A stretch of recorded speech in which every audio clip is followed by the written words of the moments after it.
মাত্র 20 টাকার জন্য গর্ভধারিণী মাকে খুন করার অভিযোগ উঠল ছেলের বিরুদ্ধে। চাঞ্চল্যকর এই ঘটনাকে ঘিরে মঙ্গলবার ব্যাপক শোরগোল পড়ল মালদার হবিবপুর থানার বুলবুলচন্ডী অঞ্চলের মধ্যম কেন্দুয়া এলাকায়। জানা গেছে মৃতার নাম আরতি সিংহ, বয়স 55 বছর এবং অভিযুক্ত ছেলের নাম চয়ন সিংহ, পেশায় শ্রমিক।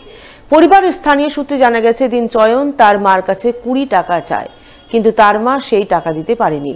আর এই নিয়েই চয়ন তার মায়ের সঙ্গে ঝগড়া বিবাদ শুরু করে এবং ঝগড়া বিবাদ চলাকালীন সে হঠাৎ করে কুড়োল হাতে তুলে নিয়ে তার মায়ের মাথায় সজোরে আঘাত করে বলে অভিযোগ।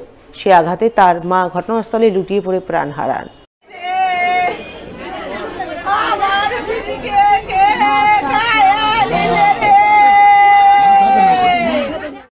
ঘটনার কথা জানাজানি হতেই গোটা মধ্যম কেন্দুয়া এলাকা জুড়ে রীতিমতো শোরগোল পড়ে যায়। বহু মানুষ ঘটনাস্থলে ভিড় জমান। তারা অভিযুক্ত ছেলেকে ধরে বেঁধে রাখেন। পরে খবর পেয়ে হরিশ্চন্দ্রপুর থানার পুলিশ ঘটনাস্থলে ছুটে যায়। প্রথমে পুলিশ মৃতদেহটি উদ্ধার করে ময়নাতদন্তে পাঠায়, পরে অভিযুক্ত ছেলেকে গ্রেপ্তার করে থানায় নিয়ে যায়। পাশাপাশি গোটা ঘটনা খতিয়ে দেখতে পুলিশ তদন্ত শুরু করে বলে জানা গেছে। শুনছি নাকি ছেলে বলছে যে বেলে 20 টাকা চেয়েছিল। আমার দিদি টাকা কোথায় পাবে? আমার দিদি 50-56 বছর বয়স। আমি তো দেখছি আমার দিদি মিলে কাজ করতে যেত, ঝুট মিল কাজে। সকালে যায়, সে রাত্রে 6টা-7টায় আসে। আজকে দেখছি ভাত রান্না আছে। একটা ছোট বাচ্চা যে আমাকে খবর দিচ্ছে, আমি আমার বাড়িতে আছি, যে বলছে যে দেখো গা দিদা মনে হয় মরে পড়া আছে। সারা শব্দ দেয় না, মরা পড়া আছে।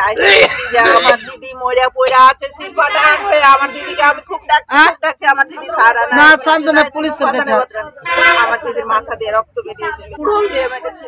রাস্তায় শুনতে পেলাম কি আমাদের বাড়ির সামনে ছেলেতে মাকে মার্ডার করেছে, এটাই আমি শুনলাম। শুনে তো আমি তাড়াতাড়ি চলে আসছি, আমি তো বাবার বাড়িতে ছিলাম। আসছি, এসে এটা এখন দেখলাম অনেক পুলিশ, অনেক মানুষ। আমি কিছু এখন জানি না। ওই এখন যে অবস্থা দেখলাম, শুনলাম নাকি যে মার্ডার হয়েছে তাকে নাকি হসপিটালে নিয়ে গেছে থানায়, আর ছেলেটাকেও নিয়ে গেছে। সন্ধ্যায় স্ত্রীর সঙ্গে ঝগড়া করে রাগ অভিমান নিয়ে বাড়ি থেকে বাইরে বেরিয়েছিলেন এক ব্যক্তি। সেই ব্যক্তিরই নিথর দেহ উদ্ধার হলো বাড়ি থেকে প্রায় 500 মিটার দূরে এক আম বাগানের মধ্যে। মঙ্গলবার সাত সকালে এই ঘটনাকে ঘিরে জোর চাঞ্চল্য ছড়ালো মালদার মানিকচক থানার মথুরাপুর শঙ্করটোলা এলাকায়। জানা গেছে মৃত ব্যক্তির নাম মনোজ ঘোষ, বয়স 45 বছর, পেশায় ছিলেন দিনমজুর। তার বাড়ি রতুয়া থানার মাকাইয়া এলাকায়। কিন্তু গত প্রায় 15 বছর ধরে মথুরাপুর গোয়ালপাড়ায় শ্বশুর বাড়িতে স্ত্রী ও শাশুড়িকে নিয়ে বসবাস করতেন। সোমবার সন্ধ্যায় কোনো এক বিষয় নিয়ে স্বামী স্ত্রীর মধ্যে ঝগড়া বিবাদ হয়, আর এতে স্ত্রীর উপর রাগ অভিমান করে তিনি বাড়ি থেকে বেরিয়ে যান। বেরিয়ে যাওয়ার কিছুক্ষণ পর থেকেই পরিবারের লোকজনেরা তাকে অনেক খোঁজাখুঁজি করেন, কিন্তু কোনো খোঁজ মেলেনি। এরপর মঙ্গলবার সকালে বাড়ি থেকে প্রায় 500 মিটার দূরে শঙ্করটোলা ভূতনি ব্রিজ সংলগ্ন এক আমবাগানের মধ্যে তার নিথর দেহ উদ্ধার হয়। মুখে গ্যাজলা বের হয়। স্থানীয়রা অনুমান করেন তিনি স্ত্রীর উপর রাগ অভিমান করে বিষ পান করে আত্মঘাতী হয়েছেন। তবে সঠিক কী কারণে এই মৃত্যু তা খতিয়ে দেখতে মানিকচক থানার পুলিশ দেহটি মর্গে পাঠিয়ে ঘটনার তদন্ত শুরু করে বলে জানা গেছে। আমার এটা ভাই হলো, তা আমাকে কটার সময় 6:30টার সময় ফোন করলো, তোর ভাই বিষ খেয়ে ওখানে পড়ে আছে। আমরা কি করলাম, 6:30টাতে মোটর সাইকেল নিয়ে আমার ভাতিজাকে নিয়ে আসা, কাল থেকে এসে খুঁজছি, পাওয়াই গেল না। কি জানা, হ্যাঁ